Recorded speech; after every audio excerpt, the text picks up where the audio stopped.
Mr. Braun and Betsy, I want to thank you for this moment in time to share so much of your mother with us. And I too have been very inspired watching Betsy as she cares for you and her mother. This is a poem that Betsy wrote in August 16th, 1992. It's a poem for her mother. It shows her lightness of being and her tremendous attachment to her mother. Roses are red, violets are blue. Happy are moments when I think of you. Sitting at the piano, waiting at the door, waving at the window, I could never ask for more.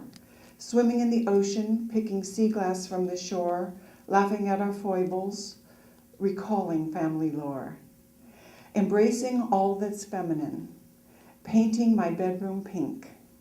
Shopping for all the seasons, clothes, gifts, food, and drink.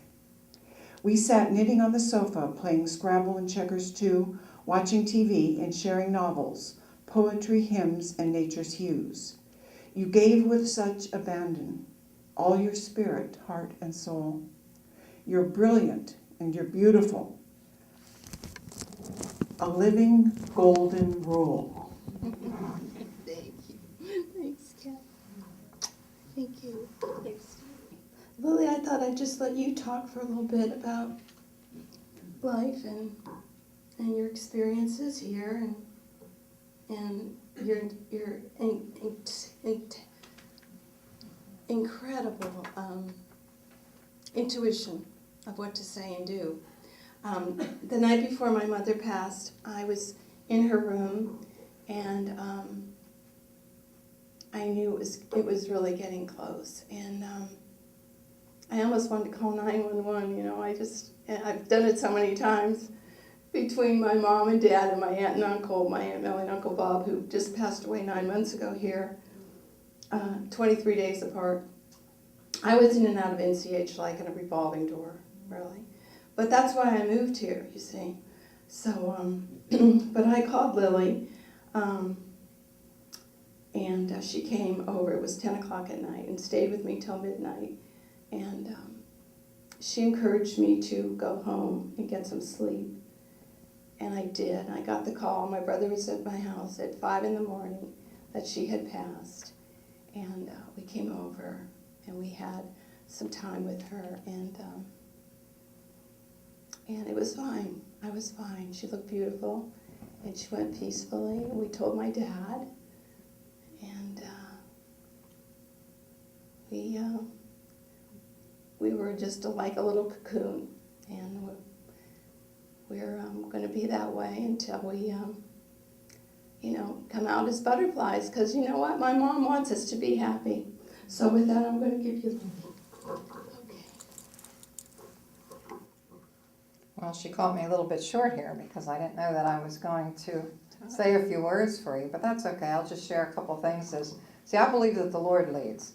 I think He leads what I say in prayer and what I might say to other people. If there's any good in me, I know it isn't from me. I know directly where it comes from. But I do accept that I'm probably a mouthpiece anyway for Him, which I think most of us are. But just a couple things I felt like I wanted to share is, I don't know if you're aware of it or not, but Scripture calls heaven home more than it calls it any other name. So sometimes when we think, well, gee, I hope I'll go to heaven, I haven't really done anything awful. I haven't hurt anybody, I do this, I give to the poor, I help my neighbors, I don't hurt anybody but myself.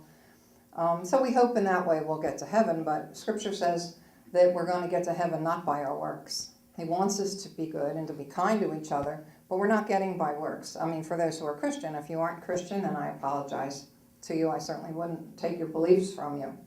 But I would speak more from a Christian vantage point simply because that's what the family is. But I went off on a little rabbit trail there. Nothing new for me. You're doing fine. You're doing fine. Oh, thank you. Stop. But at any rate, but we're not getting there by our works. We're getting there by what Christ did. And He tells us that two very simple things. We make it so complicated. He says, unless you come like a little kid, you're not getting in anyway. And we know kids aren't worried about what they look like. Kids aren't, they just run with abandon and hop into dad's arms assuming he'll catch them and all that sort of thing. And just because we get white hair and we grow old, we're still the same spirit we were when we poked our head in the world. But anyway, I was talking about heaven, that we hope in some way maybe we'll get to this place that's kind of foggy and ethereal and off to the side and all that kind of thing. We don't have a mental picture of it. But you know what? With Scripture calling heaven home more than it calls it any other name, I feel like that's where we came from. That's where we're going back. Scripture's very clear about that. And we are going. So because we come from there and we go back, home is where our people are. Home is where our things of value are. Home is where they know us. That's where the familiar is. And just because we can't remember it right now doesn't mean it's not truth. I mean, we don't know exactly how to get to Paris from where we are, but we know it can be done because others have told us. Well, people in Scripture and Christ himself have told us that heaven is there. So if heaven is the familiar place we came from, and if we're not supposed to be homesteaders in this world, you figure our bodies are designed to fail. They're supposed to wear out. They have a shelf life. They talk about products having a shelf life. We have a shelf life. It's like when we're born, God says, okay, well, now I'll tell you what. You're in a process here. You're not going to live forever. I'll give you, you got maybe 80, 90 years, give or take a little bit. Now, listen, when it's gone, it's gone. And I'm going to give you little reminders. Your hair's going to turn white. You're going to get some wrinkles. Certain parts of your body will no longer be firm.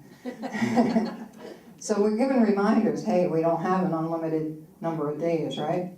So if we came from heaven, if we're going back, maybe this is the weird place. Maybe this is the odd place. It stands to reason because it says in Scripture, next time the body you get is yours to keep. The name you get is yours to keep. All this is just passing through. And mercifully for you, I will stop. But I wanted to share that with you because it's because the Lord impressed me to do that. And I am glad that you're each here. I believe everyone's here who is supposed to be here. And I think you're all representing, for some reason, I feel like you're all representing these circles of other people. And it's like all these concentric circles are all just kind of swirling around, and it's kind of an interesting word or picture that I got.